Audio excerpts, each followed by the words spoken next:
Bonsoir à tous, bienvenue sur France 3 Picardie. Merci de vous joindre à nous. Place tout de suite à Quoi de neuf depuis.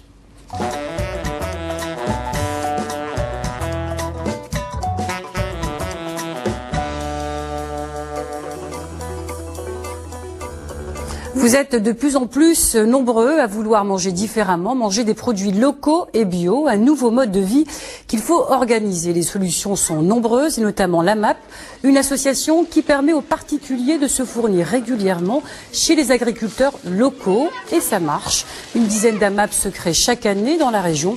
Et ce soir, Quoi de neuf depuis fait le bilan. L'alimentation bio, est-ce un vrai succès? Notre invitée ce soir, Claire Toty, bonsoir. Bonsoir. Vous êtes présidente de la Fédération de la Femme à Picardie.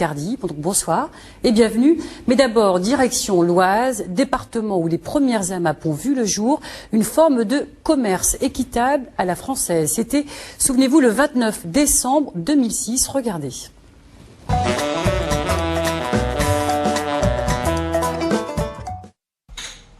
Anne Clairehet est agricultrice fromagère et comme toutes les semaines depuis novembre, elle prépare ses yaourts et fromages blancs qu'elle va distribuer directement aux adhérents de l'AMAP, l'association pour le maintien de l'agriculture paysanne de Beauvais, selon un système de panier prépayé. Moyennant un préfinancement de 390 € pour les produits maraîchers et 178 € pour les laitages, les adhérents sont assurés d'avoir chaque semaine et pendant 6 mois un panier de produits frais et bio, une garantie à la fois pour les consommateurs et les producteurs. On est sûr d'avoir des bons produits déjà, parce qu'on sait que c'est cultivé dans des endroits sains et sans produits chimiques.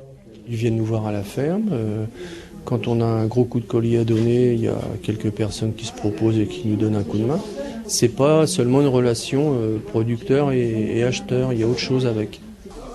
L'association devrait poursuivre son développement avec la distribution de viande dès 2007.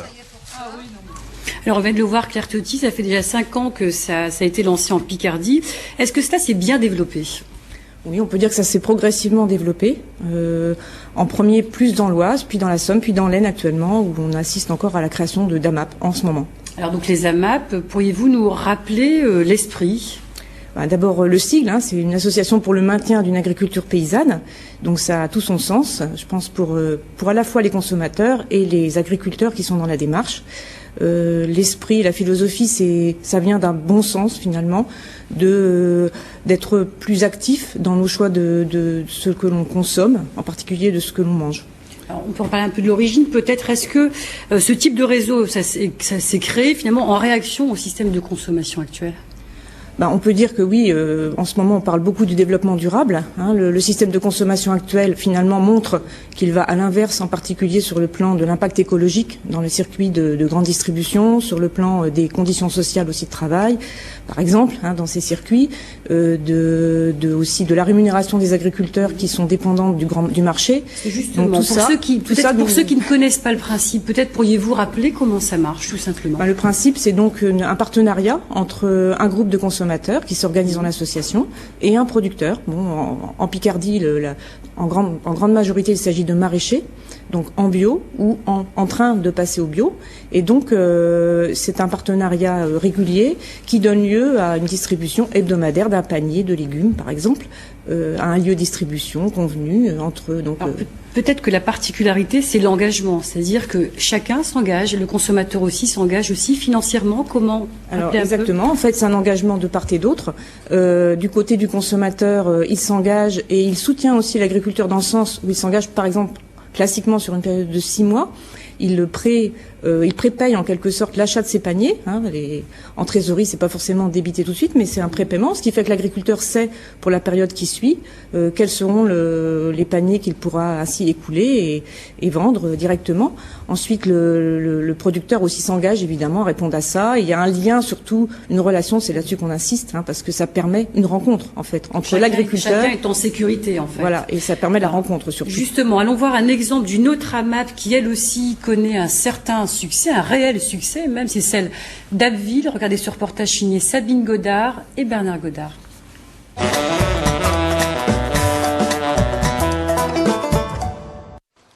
Des coccinelles et des perce-oreilles cachées au creux de pommes, pas toujours tout à fait lisses, ni tout à fait rondes. Normales, elles sont bio. Sans traitement, on compte sur la nature pour aider la culture. Et là, la bête à bon Dieu est aussi bien utile. C'est primordial. Ça sert d'insecticide naturel. Donc elles se nourrissent de pucerons principalement et donc c'est une aide précieuse. Vincent est arboriculteur à Fretmeul dans le Vimeux. Ici, il n'a planté que des espèces oubliées, rares et goûteuses, résistantes et régionales. Les cagettes sont prêtes, les pommes juste à maturité, pas de chambre froide ni de conservateur. Ce soir, il les livrera directement à Abbeville pour les Amapiens. Ensuite, dans les paniers des Amapiens, chaque semaine, il y a des légumes. Cultivés ici chez André, en bio aussi bien sûr. Il doit fournir un panier par famille adhérente, chaque semaine, toute l'année.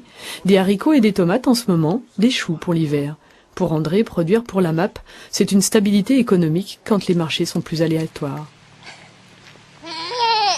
Au niveau du champ, c'est qu'on peut écouler les légumes justement de saison qui sont là à ce moment-là.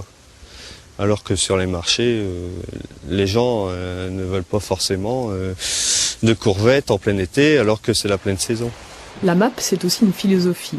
Les adhérents s'engagent à venir donner un coup de main à André de temps en temps pour récolter ou désherber et garder un lien entre la terre et l'assiette. Ah, c'est bien, une galasse au goût moins. Puis c'est vrai que c'est un moment de partage, un moment en plein air où on se fait aussi plaisir. Voilà, et puis on se prend vite au jeu. Dès qu'on commence à arracher, on n'a plus envie de s'arrêter. On a envie que ça soit propre avant de repartir. En bout de chaîne, une fois par semaine, c'est la distribution. Moment privilégié pour les Amapiens où chacun découvre avec gourmandise ce que la terre a donné cette semaine-là. Autour du camion, il y a aussi du lien social, une idée partagée de l'avenir. Utiliser les légumes de la région. Éviter ces transports absolument stupides de pommes de terre ou de carottes ou de tomates qui viennent d'Espagne, qui passent en Hollande, etc. Le bio, c'est aussi laisser une petite place aux fantaisies de la nature. La MAP d'Abbeville avait démarré avec une dizaine d'adhérents. 1 an et demi plus tard, ils sont aujourd'hui plus de 50. Cartotti, est-ce que, comme dans la région parisienne qui n'arrive pas à fournir, est-ce que la Picardie connaît le même succès ? Bien, on peut dire que oui. Par exemple, on constate que dans un certain nombre d'AMAP, il y a des listes d'attente. Je vais donner l'exemple d'Amiens, où apparemment il y a une centaine de personnes en liste d'attente. Alors combien d'adhérents comptez-vous aujourd'hui ? 1400 adhérents au niveau de la région. Donc c'est beaucoup plus qu'auparavant, donc il y a une réelle augmentation. Oui, ça s'est multiplié, comme vous l'avez dit au départ. D'accord, et pour quelles raisons en compte-t-on plus ? Et est-ce que sur le profil justement des adhérents, est-ce que ça a un peu changé justement ?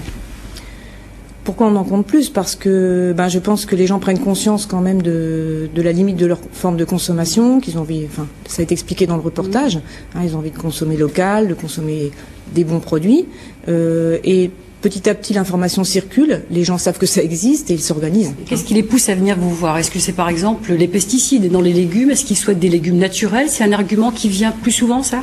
Je pense qu'il y a les motivations sont diverses, mais il y a effectivement deux grandes catégories. Il y a ceux qui viennent vraiment par rapport à la qualité des produits et ceux qui viennent aussi par rapport au circuit court, en fait, qui puissent acheter un produit local. Ça compte aussi beaucoup dans l'esprit des gens. Alors donc, votre filière connaît un succès, vous l'avez dit. Donc maintenant, parlons du développement. Est-ce que c'est facile de vous développer là ? Ou bien comment faites-vous pour l'avenir ? Déjà, on s'est organisé en fédération régionale, donc on a initié une démarche de réseau.